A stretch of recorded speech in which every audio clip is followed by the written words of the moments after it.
Namamu yang ditinggikan, diagungkan, dan dimuliakan. Terima kasih Tuhan, berfirmanlah karena kami siap mendengar. Di dalam nama Tuhan Yesus kami berdoa. Haleluya. Amin. Silakan duduk.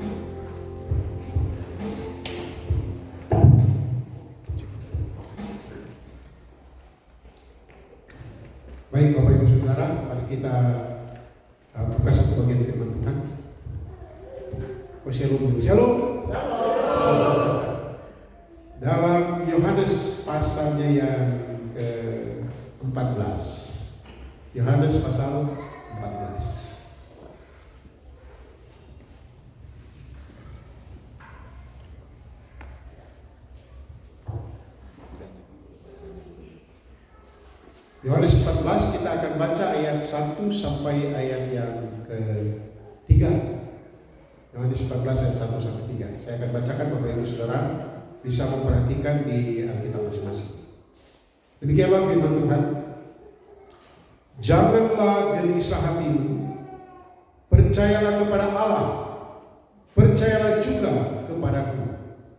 Di rumah Bapakku banyak tempat tinggal. Jika tidak demikian, tentu aku mengatakannya kepadamu. Sebab aku pergi ke situ untuk menyediakan tempat bagimu. Dan apabila aku telah pergi ke situ dan telah menyediakan tempat bagimu, aku akan datang kembali dan membawa kamu ke tempatku, supaya di tempat di mana aku berada, kamu pun berada. Demikian jauh pembacaan firman Tuhan. Yang berbahagia adalah mereka yang mendengarkan firman Tuhan dan melakukannya dalam hidupnya hari lepas hari. Terpujilah Tuhan Yesus. Bapak Ibu Saudara, bagian Yohanes 14 ayat 1 sampai 3 itu sudah kali yang ketiga ini saya khotbah, tapi dalam pengamatan yang berbeda dengan tema yang berbeda juga. Nah, hari ini kita akan bicara secara khusus berkaitan dengan satu kata. Kata apa kira-kira itu? Kalau lihat ini. Kata apa? Coba lihat ayat 1. Kata apa? Gelisah. Siapa yang tidak pernah gelisah di sini? Ada yang tidak pernah gelisah. Semua pernah gelisah, dari anak kecil gelisah. Anak kecil itu kalau dia haus masih dia tuh bisa tidur. Oh, orang tua tahu. Semua pernah gelisah. Saudara, gelisah hampir sama dengan cemas. Ini adalah suatu suasana hati. Suasana hati yang tidak tenang. Suasana hati yang tidak tentram. Suasana hati yang risau, perasaan tidak menentu. Kalau di kamus bahasa Indonesia bilang begini, situasi hati yang rusuh. Tahu rusuh? Kacau, hati kacau. Saudara, gelisah itu sangat tidak menyenangkan dan membuat seorang tidak berdaya. Ini, saudara, ini sesuatu yang bagi saya sendiri lucu. Jadi saya mempersiapkan ini sampai sudah jam berapa malam. Kemudian saya sudah mengantuk. Ini saya masih catat garis besar ketiga, saya masih catat. Saya bilang, Tuhan, saya sudah ngantuk, saya mau tidur dulu. Oke, saya berdoa tidur dan saya tidur. Waktu saya mau tidur, saya putar sini. Saya gelisah tanpa sebab. Nah, kalau saudara baca di internet, gelisah tanpa sebab ada. Nah, kadang-kadang gelisah saya karena denyut jantung tidak normal ya, kadang-kadang tapi ini tidak kaitan dengan jantung, tapi sampai sudah jam 1 kan, saya tinggal lihat jam, Tuhan, kalau saya tidak bisa tidur, sambil saya tersenyum dan tertawa di hati, saya lagi persiapkan diri untuk khotbah jangan gelisah hatimu. Saya ini tidak bisa tidur karena tinggal tak putar sesuatu yang saya juga. Akhirnya saya baca firman Tuhan ini, kan ayat 1 sampai 3 saya mulai hafal. Saya sambil tidur saya bilang, jangan gelisah hatimu, percayalah kepada Allah, percayalah juga kepadaku. Sambil saya tidur, saya sebutkan ayat-ayat firman Tuhan ini. Sampai puji Tuhan, saya kaget, saya terbangun tapi kepala sakit. Sudah mau jam 7 saya bangun. Puji Tuhan, gelisah ya. Nah, lucu ya, mempersiapkan khotbah jangan gelisah. Saya gelisah. Dan itu sesuatu yang lumrah yang terjadi dalam kehidupan kita. Nah, saudara, demikian juga dalam pembacaan kita di sini.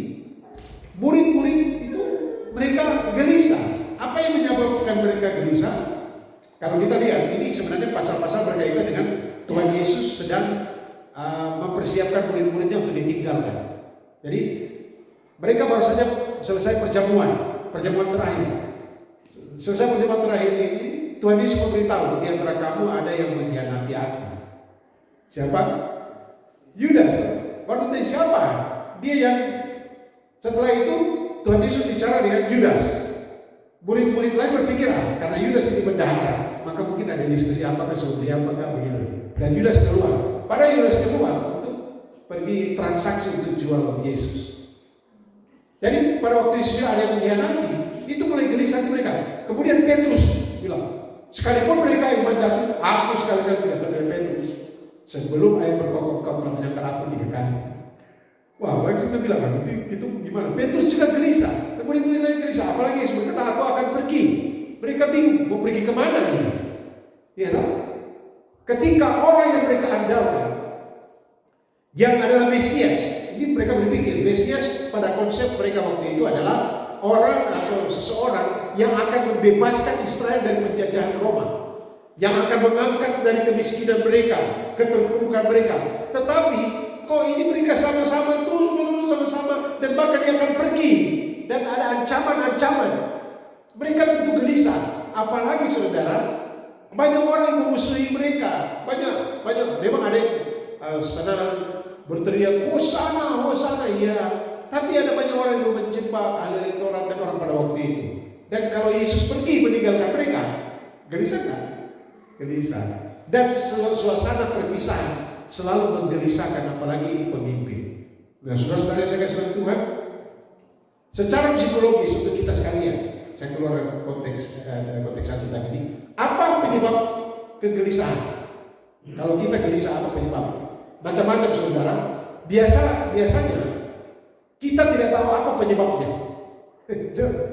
Kenapa yang begini? Kita bisa perasaan tidak enak. Kita mencari tahu apa sebabnya. Kadang-kadang kita tahu ya. Nah, kadang-kadang tiba-tiba saja kita merasa gelisah, perasaan tidak tenang. Ini bisa karena kondisi kesehatan, bisa. Kalau saya seringkali terjadi karena masalah kesehatan jantung saya. Tapi biasanya saya jalan keluar. Saya hanya berdoa, minta Tuhan beri saya tidur kah. Saya lihat saya bicara Tuhan, berikan saya tidur kah. Atau saya menyanyi lagu yang tadi seperti dia bilang, memuji Tuhan, I love you. Saya bisa menyanyi pelan-pelan, saya tidur. Itu cara saya. Kalau Bapak Ibu ikut, hati-hati kalau tidak tahu bahasa Inggris, saya bisa menjadi bahasa hatam saja. Kita tahu ya, I love you Lord itu bahasa hatam apa?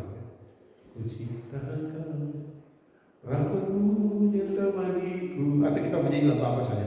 Kami memuji sambil mengantuk. Tidur. Nah itu dalam kondisi kesehatan.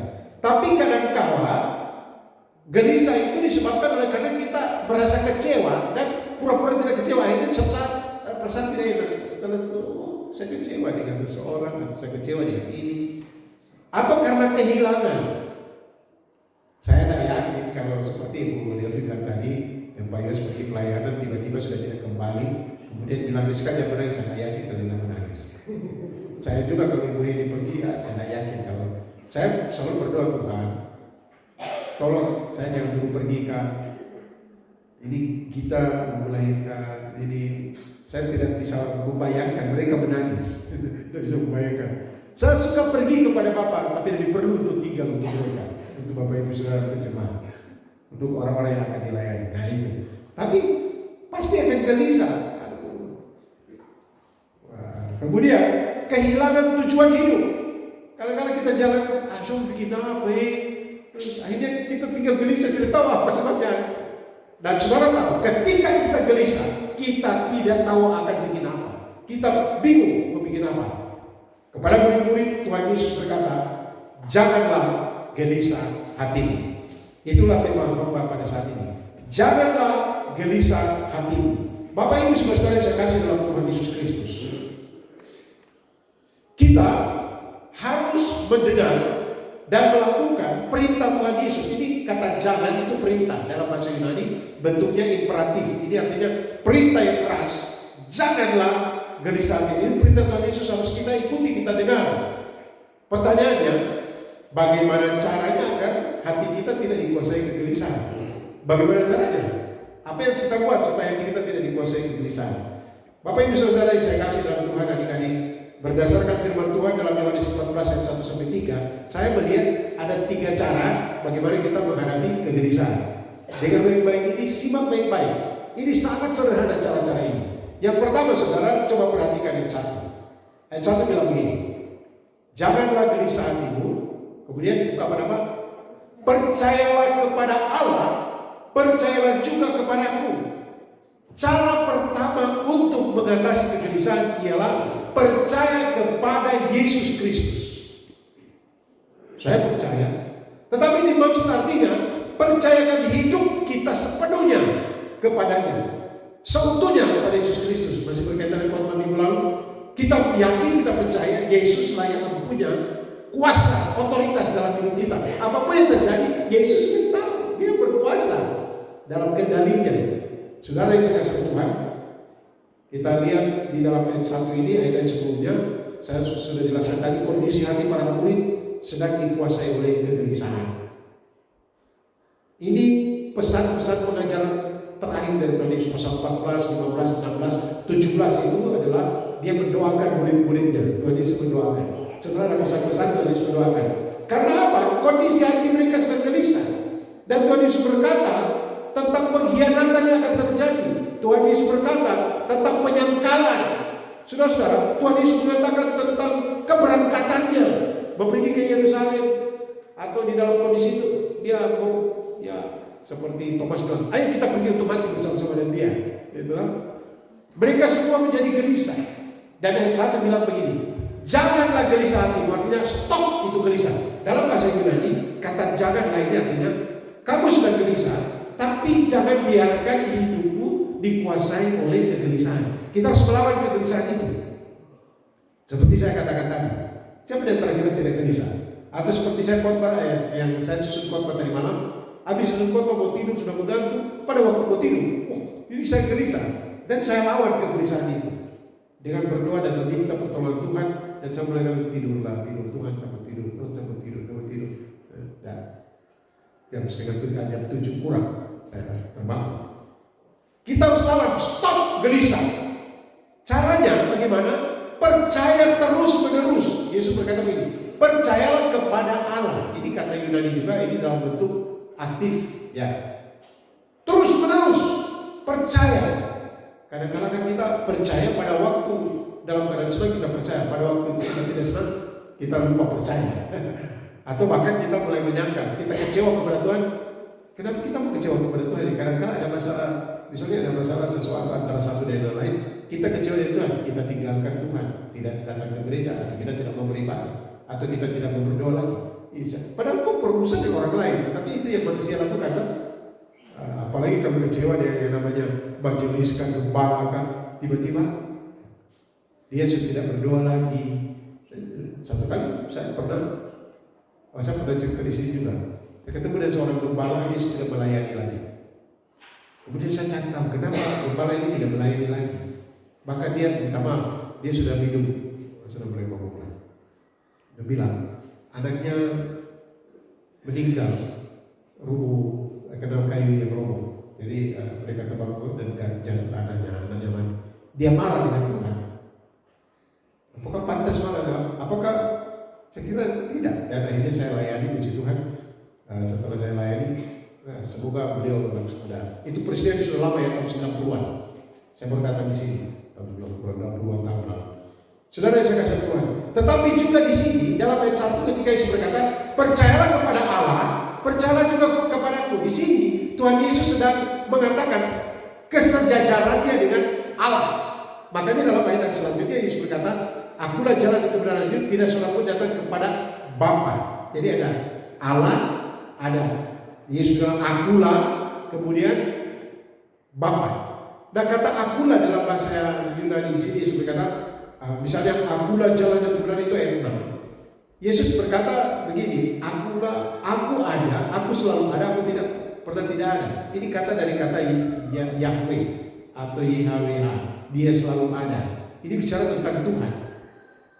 Jadi saudara, ketika Yesus berkata begini, percayalah kepada Allah, percaya juga kepada aku. Artinya kita harus sungguh-sungguh percaya bahwa Yesus adalah Allah sendiri. Dalam pasal 10 dia berkata, aku dan Bapa adalah satu. Dalam Yohanes pasal 1 ayat 1, Yesus berkata, pada mulanya adalah firman, firman itu bersama-sama dengan Allah, dan firman itu adalah Allah. Ya, dalam bahasa Yunani itu jelas ya. Firman itu adalah Allah, dan itulah Yesus. Saudara-saudara yang saya kasih dalam Tuhan Yesus Kristus, sekarang ini banyak orang yang ajaran-ajaran sesat mulai meragukan tentang Yesus. Aliran sesat itu kita bisa lihat cirinya dua berhubungan dengan Yesus. Pertama, menyangkal bahwa Yesus itu adalah manusia sejati, dia cuma Allah.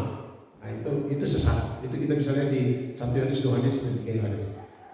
Ciri yang kedua adalah orang yang menyangkal Yesus itu adalah Allah.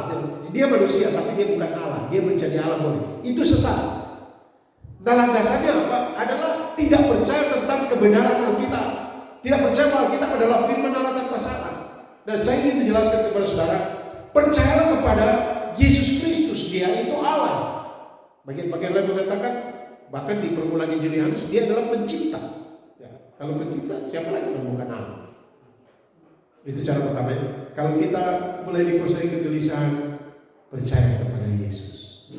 Artinya percayakan hidup seutuhnya, semuanya kepada Tuhan Yesus. Mari kita lihat Mazmur 42 ayat 5 dan 11. Mazmur 42 ayat 5. Kita baca sama-sama ayat ini supaya ada hubungan yang jelas ya. Mazmur 42 ayat 5.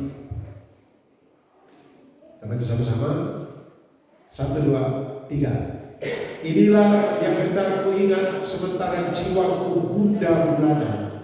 Bagaimana aku berjalan maju dalam kepadatan manusia, mendahului mereka melangkah ke rumah Allah dengan suara sorak-sorai dan nyanyian syukur dalam keramaian orang yang mengadakan perayaan. Ayat selanjutnya ini ya. Mengapakah engkau tertekan, hai jiwaku, dan gelisah di dalam diriku? Dan apa? Berharaplah kepada Allah. Berharaplah kepada Allah. Kita lihat ayat 11. Nah, kalau ayat 11 ini berarti dia ayat tempatnya 42 ayat 11. Nah, maju lagi ayat 11. Oke. Kita baca sama-sama 3. Mengapakah engkau tertekan, hai jiwaku, dan mengapakah engkau gelisah di dalam diriku? Apa? Berharaplah kepada Allah, sebab aku bersyukur lagi kepadanya, penolongku dan Allahku. Jadi berharap kepada Allah. Bagaimana cara berharap juga? Bersyukur. Tuhan, Engkau Allah yang melindungi, yang memelihara saya. Engkau bisa menyenangkan hati saya. Engkau bisa memberikan saya damai sejahtera yang melampaui segala akal. Terima kasih Tuhan. Bersyukur kepada Tuhan. Nah, kadang-kadang kita bilang, saya mau percaya kepada Yesus, itu bagaimana? Percaya, dan ketika kita percaya, bukti percaya adalah curahkanlah isi hatimu. Ketika engkau gelisah, tapi saya gelisah karena apa ya? Tidak tahu. Berdoa saja. Seperti ini cara saya. Ini bukan firman Tuhan. Ketika saya mulai gelisah, saya berdoa begini, Tuhan, saya butuh damai sejahtera yang melampaui segala akal. Tolonglah saya. Berikan saya damai sejahtera yang melampaui segala akal. Itu saja. Karena saya tidak tahu apa yang menyebabkan misalnya kegelisahan ini terjadi. Itu yang pertama ya. Percaya kepada Yesus Kristus. Mempercayakan hidup kepadanya terus menerus. Yang kedua, bagaimana caranya kita menghadapi ketika kita dikuasai oleh kegelisahan? Bagaimana caranya? Yang kedua, kita lihat yang kedua, Yohanes pasal 14 ayat 2. Kita baca sama-sama ayat ini ulang. 1, 2, 3. Di rumah Bapakku banyak tempat tinggal. Jika tidak demikian, tentu aku mengatakannya kepadamu. Sebab aku pergi ke situ untuk menyediakan tempat bagimu. Kalau dalam khotbah saya lalu saya bicara tentang surga, konsep surga. Tapi ini saya berbicara cara yang kedua, bagaimana kita mengatasi kegelisahan. Yang pertama, percaya kepada Yesus, kepada pribadi Yesus. Yang kedua, percaya kepada karya Tuhan Yesus. Pendekatan yang pertama adalah percaya kepada pribadinya. Dia adalah Allah. Dia adalah Allah yang berkuasa. Tetapi yang kedua, kita percaya pada karya Tuhan Yesus. Artinya percaya bahwa apa yang dikaryakan, apa yang dikerjakan apa yang dilakukan oleh Tuhan Yesus semua untuk kebaikan kita. Tapi ayat ini, saudara, ditafsirkan panjang sekali di ayat ini. Ayat 2 dikatakan begini, aku pergi ke situ. Pergi kemana?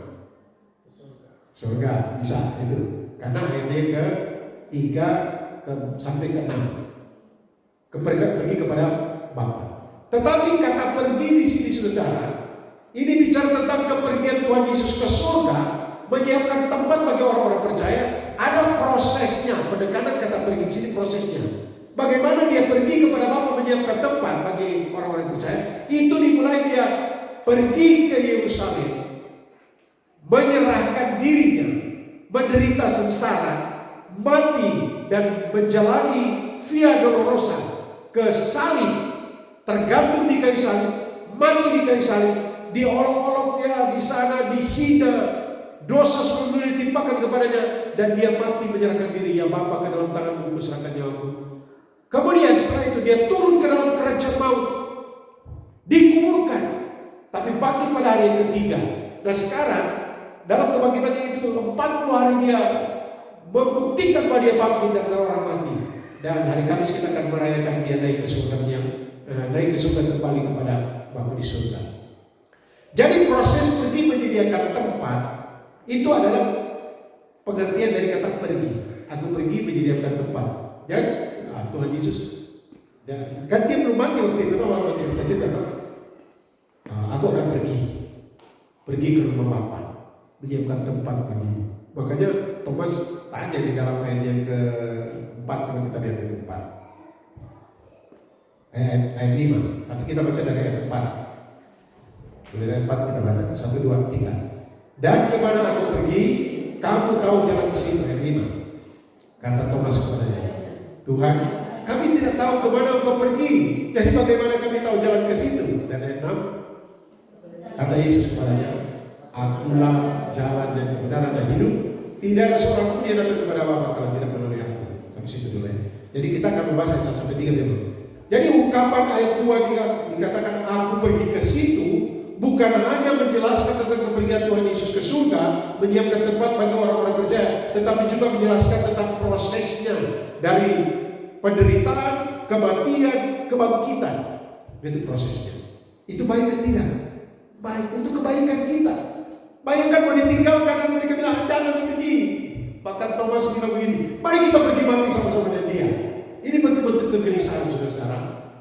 Secara praktis dalam kehidupan kita, percayalah bahwa Yesus mengerjakan hal-hal terbaik bagi kita. Karena kalau dia mengizinkan kita melewati lembah kegelapan, mungkin supaya kita merasakan gendongannya ketika kita tidak mampu, ya kan? Kita berjalan di lembah kegelapan, terlalu berat Tuhan. Sudah masuk ke lembah kegelapan, Tuhan bilang, aku menjadi bersama dengan engkau. Gadaku dan tongkatku menyertai engkau. Oh ya, kita jalan dengan Tuhan karena ada Tuhan menyertai kita dengan gada dan tongkat. Baru keluar lembah kegelapan, langsung masuk ke padang gurun gersang, penuh dengan ular beludak, penuh dengan ular beludak itu ular apa ya? Ya, dengan onak duri, dan kita bilang, aduh Tuhan sudah mampu lagi, kita mulai menangis. Tuhan bilang, jangan takut, aku bisa takut, betul tapi berat. Tuhan bilang, aku untuk gendong engkau, kau sudah mampu lagi, aku akan menggendong engkau. Saudara, apapun yang Tuhan izinkan terjadi dalam kehidupan kita, percayalah, asal kita memang betul, yang satu tadi, percaya penuh kepadanya, berserah penuh kepadanya. Ketika kita Tuhan izinkan melewati masa-masa sulit yang di luar nalar kita, mungkin kemampuan kita, percayalah bahwa apapun yang dia lakukan itu baik. Dia menyerahkan diri mati di kayu salib bagi kita untuk supaya kita bisa ke surga. Masa dalam kehidupan hari lepas hari dia tidak akan menolong kita. Paling tidak dia akan menguatkan kita di tengah-tengah pergumulan dan persoalan. Saya membaca sebuah cerita, membaca dan mendengar, saya lupa. Ada seorang non-Kristen, dia bersaksi tentang mamanya. Mamanya pengikut Kristus sejati. Waktu itu mamanya sakit berat, kemudian anak ini yang non-Kristen ini, karena dia seorang yang sangat beribadah pada keyakinannya, dia ingin mamanya diselamatkan, tetapi melalui keyakinan dia ini. Dan dia pergi dan dia lihat mamanya menderita, sangat menderita, dan dia mau menyampaikan atau menuntut mamanya ini untuk berdoa dengan keyakinannya supaya mamanya mengucapkan keyakinannya itu. Kemudian saudara, mamanya langsung tiba-tiba seperti mamanya kuat, dan mamanya bilang begini, jangan paksa, aku percaya kepada Yesus. Apapun terjadi dalam kehidupanku, Yesus juru selamat. Nah, dia tidak berdaya. Dan ketika mamanya mengucapkan itu, mamanya meninggal. Dan hati itu menyentuh dia. Saya tidak tahu ke akhir dari ceritanya, apakah akhirnya dia percaya Yesus lagi atau tidak. Saya tidak tahu. Maksudnya yang anaknya ini. Tapi ibunya dia tetap bertahan. Saya sudah menjelaskan dulu, ada seorang ibu yang saya layani. Suami yang membawa dia untuk diobati karena suaminya dukun besar. Tapi dia bilang, apapun yang terjadi, saya tetap percaya kepada Yesus. Tuhan menguatkan mereka untuk mempertahankan iman sampai akhir. Saya melayani seseorang. Dia seorang yang sangat tidak baik pada waktu hidupnya. Dia tukang mabuk dan tidak pernah ada urusan. Tapi waktu dia meninggal, saya melayani dia. Saya melayani dia, saya bilang, apakah engkau membuka hati terima Yesus? Dia bilang, iya, Bapak, dia tak siap. Tapi mungkin engkau tidak akan hidup lagi, tapi Tuhan berikan kau keselamatan.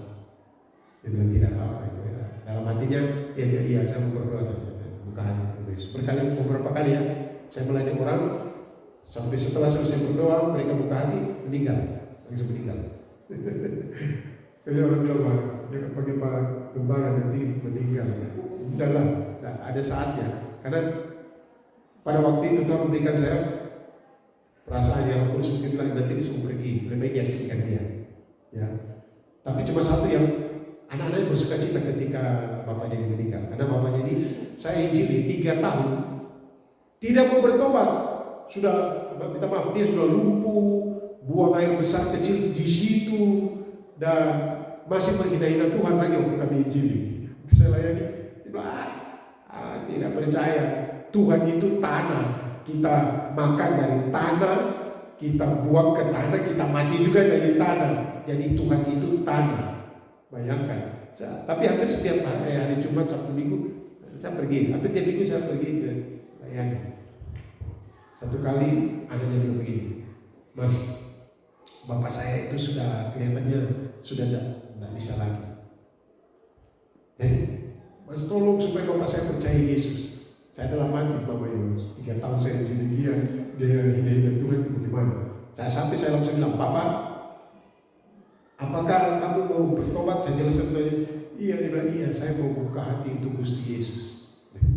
Berdoa. Setelah berdoa saya lihat dia mukanya percaya. Dia udah kurus sekali tapi mukanya percaya. Dia bilang, terima kasih matur nuwun. Kemudian saya bilang ke anaknya, tidak usah ikut saya pelayanan. Karena saya tahu tidak sebentar lagi nanti Tuhan panggil dia. Saya pergi pelayanan, nah, bapak ini meninggal. Dan anaknya, oh puji Tuhan, dia sudah masuk surga. Tuhan. Ya. Saudara-saudara, yang dikaryakan Tuhan Yesus itu baik bagi kita.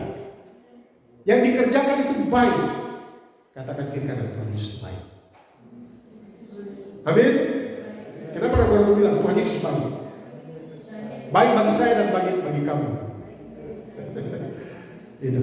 Yang ketiga, jadi bagaimana mengatasi kegelisahan? Yang pertama, percaya pada pribadi Yesus, mempercayakan hidup sungguh-sungguh kepadanya. Yang kedua, percaya kepada karya Tuhan Yesus. Apapun yang dilakukannya adalah baik untuk kita. Dan terakhir, percaya pada janji Tuhan Yesus. Percaya pada janji Tuhan Yesus. Ayat yang ketiga, kita baca sama-sama ayat 3. 1, 2, 3. Dan apabila aku telah pergi ke situ dan telah menyediakan tempat bagimu, ini surga, aku akan datang kembali dan membawa kamu ke tempatku, supaya di tempat mana aku berada, kamu pun berada. Saudara-saudara, banyak janji firman Tuhan, dan janji ini yang belum digenapi, yaitu Yesus akan datang kembali. Kalau dia sudah pergi, dia akan datang kembali kalau semua sudah siap. Tapi apakah semua belum siap? Udah siap. Cuma yang dimaksud di sini adalah berkaitan dengan program rencana Allah dan kasih Allah. Orang bilang, kenapa belum datang-datang? Surat Petrus mengatakan, ini Tuhan memperpanjang supaya Maksud siapa tahu ada yang bertobat, ada pertobatan. Tapi misalnya kita lihat sekarang, orang makin jahat, dunia makin jahat. Wah itu gempa bumi di mana-mana, orang ketakutan ya. Waktu gempa, do takut mau di pinggir laut, lari lah ke gunung api juga, gimana lari. Ada peperangan, orang mulai khawatir tentang perang di Timur Tengah, di Irak mulai serang Israel dan lain sebagainya. Saudara, Alkitab sudah membuatkan barang-barang itu dan membuatkan. Kita jalani saja hidup kita, tidak usah gelisah karena Tuhan berjanji dia datang, dia akan membawa kita ke sana. Kadang-kadang kita gelisah masa ini karena apa? Situasi-situasi yang membuat wah ini nanti gimana ini? Nanti kalau peluru kendali datang dan tiba-tiba jatuh di mana-mana bagaimana gitu? Itu semua dalam kendali Tuhan. Kalau memang sudah waktu itu ya sudah, percaya saja Tuhan akan datang kembali menjemput kita. Saudara-saudara yang dikasihi Tuhan, apakah kita punya kerinduan untuk Tuhan datang kembali untuk menjemput kita, membawa kita? Karena tujuannya jelas ya, tujuannya indah saudara. Coba kita baca ayat 4 bagian akhir. Supaya 1, 2, 3. Supaya di tempat di mana aku berada, apa? Kamu pun berada. Kerinduan Tuhan Yesus di mana Tuhan Yesus berada, itu persekutuan yang diinginkannya. Maka kalau kita bilang tentang hidup yang kekal, hidup yang kekal adalah ketika kita percaya Yesus, kita terima hidup yang kekal. Hidup yang kekal ini adalah persekutuan yang indah dengan Tuhan dalam keadaan susah ataupun senang. Sedangkan surga adalah sebuah tempat yang disiapkan bagi Tuhan, tetapi juga surga di sini menjelaskan tentang suasana di mana Tuhan hadir bersama-sama dengan kita. Bapak Ibu Saudara, hadirkanlah suasana surga dalam kehidupan kita, dalam kehidupan keluarga kita. Kadang-kadang ada ungkapan begini ya, ini terakhir. Orang bilang begini, saudara kita tidak boleh terjebak pada zona nyaman. Benar? Ya. Tapi itu tidak selalu benar. Saya mau rumah saya adalah zona nyaman supaya siapapun yang keluar dari rumah karena berkarya akan kembali dan merindukan rumah. Amin. Atau ada di sini yang merindukan rumah. Rumah yang dimaksud itu bukan suatu tempat, tapi di situ ada istri, ada suami, ada anak, ada orang tua. Kerinduan yang begitu dalam, ada persekutuan. Makanya, tapi memang kita yang anak-anak juga pergi jauh, ya kita sabarlah. Nanti dong kembali juga Bapak Ibu, nanti dong kembali. Tapi nanti kalau sudah punya istri anak, bisa juga. Tapi kita juga ingin ada. Artinya kerinduan ini penting. Yesus Kristus mengajarkan kepada kita persekutuan yang indah, di mana seseorang merindukan persekutuan yang indah bersama dengan Tuhan, di mana ada Tuhan juga berkumpul. Bagaimana caranya supaya kita mengatasi kegelisahan? Percaya pada janji Tuhan. Kalau janji di sini berkaitan dengan kedatangannya, tapi janjinya banyak ya, janji Tuhan banyak. Aku sekali-kali tidak akan meninggalkan engkau, dan aku sekali-kali tidak akan membiarkan engkau. Tadi malam waktu saya sudah mulai menghilang-hilang, mau tidur ini, pikiran mulai hilang-hilang, saya mulai bilang dalam hati, mulai bicara firman Tuhan. Firman Tuhan Yesus, aku sekali-kali tidak akan meninggalkan engkau, dan aku sekali-kali tidak. Saya suruh kamu, waktu itu saya hilang lagi. Jadi firman Tuhan ini disebutkan, diingat, dan di hati kita bicara, itu janji-janji. Atau Tuhan berkata, aku menyertai engkau sampai kepada kesudahan alam. Tuhan juga mungkin akan bilang kepada kita, pergilah, jadikanlah semua bangsa muridku. Sehingga di mana kita berada, saya harus jadi saksi di sini. Dan banyak janji-janji Tuhan penyertaan kepada kita. Saudara-saudara yang saya kasih Tuhan, bagaimana mengatasi kegelisahan? Ada 3 cara. Pertama apa? Percaya kepada pribadi Yesus, mempercayakan hidup kita sebetulnya kepadanya. Yang kedua, percaya kepada karya Tuhan Yesus. Apapun yang dilakukan adalah untuk kebaikan kita. Yang ketiga, percaya pada janji Tuhan Yesus. Di konteks ini dia janji akan datang kembali, tapi ada banyak janji-janjinya. Tuhan kiranya menolong dan berkati kita. Mari kita berdoa. Segala puji, hormat dan sembah hanya bagi ya Tuhan, yang memberi kesempatan bagi kami untuk merenungkan firman-Mu. Kegelisahan adalah sesuatu bagian hidup yang senantiasa ada bagi kami. Tapi kami rindu menjadi anak-anak Tuhan yang produktif, yang menjadi berkat di mana pun kami pergi dan berada, tidak dikuasai oleh kegelisahan. Oleh karena kami sungguh percaya kepada Engkau Tuhan, oleh karena kami sungguh percaya pada karya-Mu dan pada janji-Mu. Tolonglah kami untuk selalu hidup bergantung dan menyandarkan hidup kami kepada-Mu, Karena firman mengatakan diberkati orang yang mengandalkan Tuhan, yang menaruh harap kepada Tuhan. Kami ucap syukur untuk firman-Mu dalam nama Tuhan Yesus. Haleluya. Amin. Saya kembalikan kepada